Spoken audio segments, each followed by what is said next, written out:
लोकप्रिय हिंदी कहानियाँ देखने के लिए चैनल को सब्सक्राइब कर लें और बेल आइकन को भी दबा लें ताकि मैं जो भी वीडियो बनाऊं वो आसानी से आप तक पहुंच सके।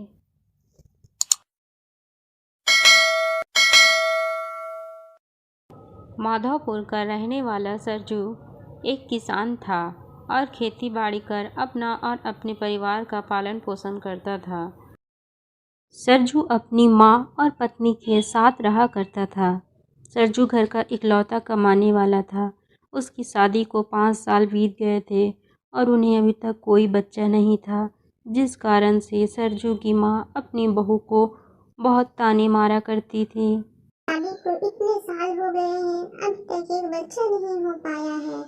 पता नहीं ये क्या करेगी। कैसे बांझ को मैं बहू बनाकर घर ले आई हूँ। मेरी ही किस्मत फूटी थी जो ऐसी बांझ बहू घर ले आई। बेचारी सरजू की पत्नी करती भी तो भला क्या, सास की बातें सुनकर बस रोया करती।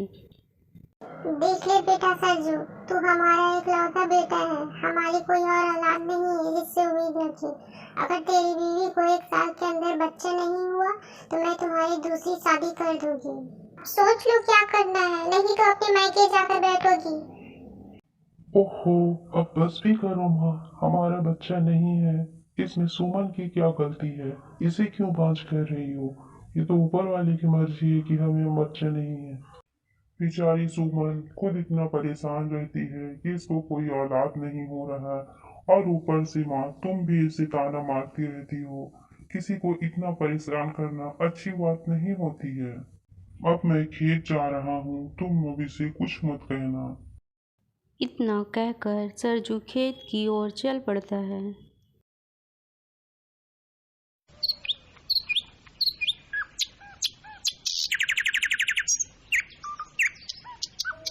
2 साल के बाद इस बार फसल अच्छी हुई है बारिश की वजह से। और थोड़ी बारिश हो जाती तो और भी अच्छा होता। सरजू अभी यह सोच ही रहा होता है कि अचानक से बादल गरजने की आवाज़ आने लगती है। अरे वाह, ऊपर वाले ने तो मेरी बात ही सुन ली और इतनी अच्छी बारिश भी दे रही है। मैं कहीं जाकर छिप जाता हूँ, नहीं तो भीग जाऊंगा बारिश में।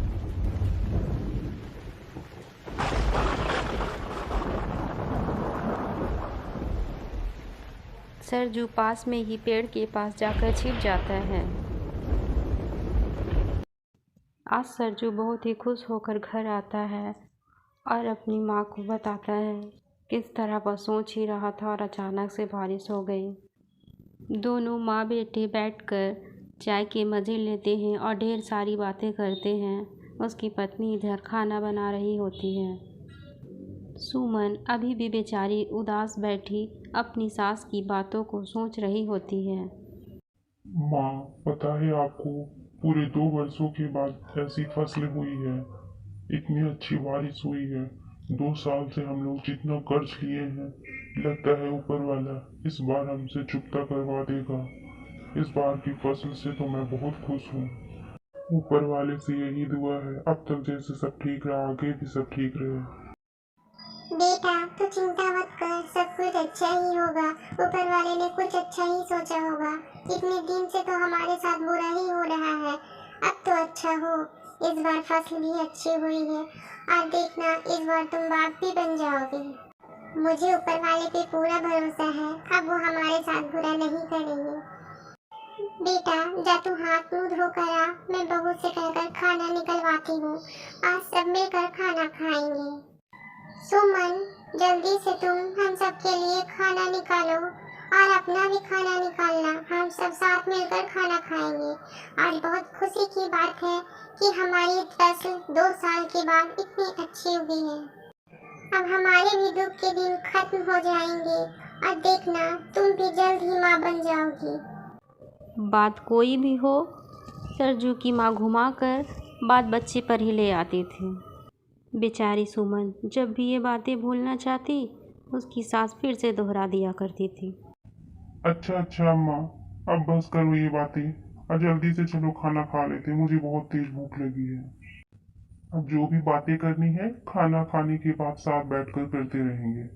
पूरी रात बाकी है अभी बात करने के लिए। आज सभी लोग बहुत खुश होते हैं, इसलिए खुशी खुशी सभी बैठकर खाना खाते हैं और ढेर सारी बातें भी करते हैं। लेकिन बेचारी सुमन अभी भी उन्हीं बातों को सोच रही होती है और मन ही मन बहुत उदास रहती है। और बेचारी उदास हो भी क्यों ना, सास ने इतनी बड़ी बात जो कह दी थी, ये कोई छोटी बात नहीं थी।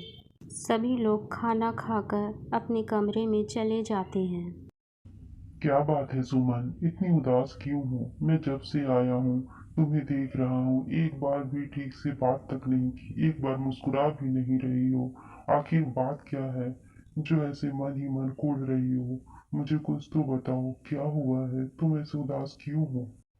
क्या तुम्हें खुशी नहीं है इस बात की कि 2 साल के बाद ऊपर वाले ने हमारे इतने अच्छे फसल उगा दिए हैं और इतनी अच्छी बारिश भी हो रही है कि आगे भी सब अच्छा ही होगा? इस बात की खुशी नहीं है क्या तुम्हें? कुछ तो बताओ मुझे। ऐसी बात नहीं है जी, मैं बहुत खुश हूँ। मैं तो शुक्र करती हूँ ऊपर वाले का, जो 2 साल के बाद ही सही लेकिन इतनी अच्छी फसल तो दी और अच्छी बारिश भी दे रहे हैं। इस बात की मुझे भी बहुत खुशी है। 2 साल से हमारा परिवार कितना परेशान था, कितना कर्ज हो गया है, ये सब मुझे नहीं पता है क्या, जो मैं खुश नहीं होंगी? इस बात से लेकर मैं तो बहुत खुश हूँ कि इस बार अच्छी फसल हुई है और देखना आगे भी सब अच्छा ही होगा। नाराज तो मैं अपनी किस्मत से हूँ कि ऊपर वाले ने मुझे ऐसा क्यों बनाया है, ऐसी क्यों किस्मत बनाई मेरी। माँ जी ठीक ही तो कहती है कि मैं बांझ हूँ, इस घर को एक भी औलाद नहीं दे पाई। इस बात का तो दुख मुझे भी हमेशा सताता रहता है, लेकिन मैं क्या करूँ, मेरी इसमें क्या गलती है? अगर ऊपर वाले ने मुझे ऐसा ही बनाया है तो मैं क्या कर सकती हूँ। इतना कहकर बेचारी सुमन बहुत रोने लगती है। तभी सरजू उसे समझाता है। सुमन, तुम ऐसे रो मत, अपना मन उदास मत करो। इसमें तुम्हारी कोई गलती नहीं है। आज तक मैंने तुम्हें कभी भी कुछ कहा है? आज तो मैंने माँ को भी इतना समझाया है कि वो तुम्हें कुछ ना कहा करे। मैं जानता हूँ इसमें तुम्हारी कोई गलती नहीं है। तुम बहुत अच्छी हो सुमन, और मैं तुमसे बहुत खुश भी हूँ और जिंदगी भर तुम्हारे ही साथ रहूंगा, चाहे मेरी औलाद हो या ना हो।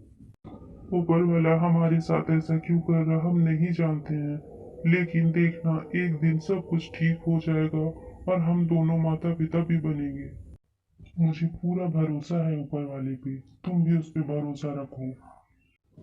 और रही माँ की बात, तो माँ की बातों को उतना ध्यान मत दिया करो। मैं हूं ना तुम्हारे साथ। मैं माँ को कल ही समझाऊंगा कि तुमसे ऐसी बातें ना किया करे। सरजू सुमन को बहुत ही प्यार से समझाता है। वक्त बीतता जाता है और फिर एक दिन माँ, आज बहुत खुशी का दिन है। आज फसलों की कटाई है और मैं शहर जा रहा हूँ अनाज बेचने के लिए। आप दुआ कीजिएगा सब कुछ अच्छा हो और सही दाम मिल जाए, ताकि हमारा कर्ज उतर जाए माँ, और हम अपनी पूरी साल अच्छे से बिता सकें। हाँ बेटा, आज तो वाकई में बहुत खुशी का दिन है। बहुत अरसे के बाद हमारी जिंदगी में ऐसे दिन आए हैं। तुमने इतनी मेहनत भी तो की है, ऊपर वाले तुम्हारे मेहनत का फल जरूर देंगे। बस तुम चिंता मत करना और खुशी खुशी जाओ, देखना खुशी खुशी ही वापस आओगे और अच्छे खरीदार भी मिल जाएंगे तुम्हें। बेटा तुम सवेरे ही चले जाओ और जितना हो सके सवेरे आने की कोशिश करना। सबसे मिलकर सरजू अब खुशी खुशी अपनी फसल बेचने के लिए शहर चला जाता है।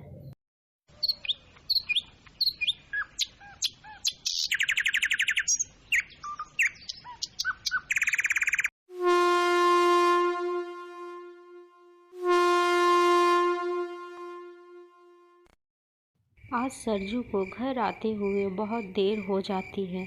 वह जल्दी जल्दी घर की ओर बढ़ता है। सरजू बहुत खुशी खुशी घर आता है, लेकिन वह कुछ कह पाता उससे पहले माँ ही उससे कहती है। सरजू तू आ गया बेटा, हम कब से तेरी राह देख रहे थे। आज तुझे बहुत ही खुशी की बात बतानी है। आज का दिन हमारे लिए बहुत ही बड़ा दिन है बेटा, क्योंकि मैं दादी बनने वाली हूँ और तू पिता बनने वाला है। माँ की बात सुन सरजू का तो खुशी का ठिकाना ही नहीं रहता। उसे तो यकीन ही नहीं हो पाता कि ये सच है।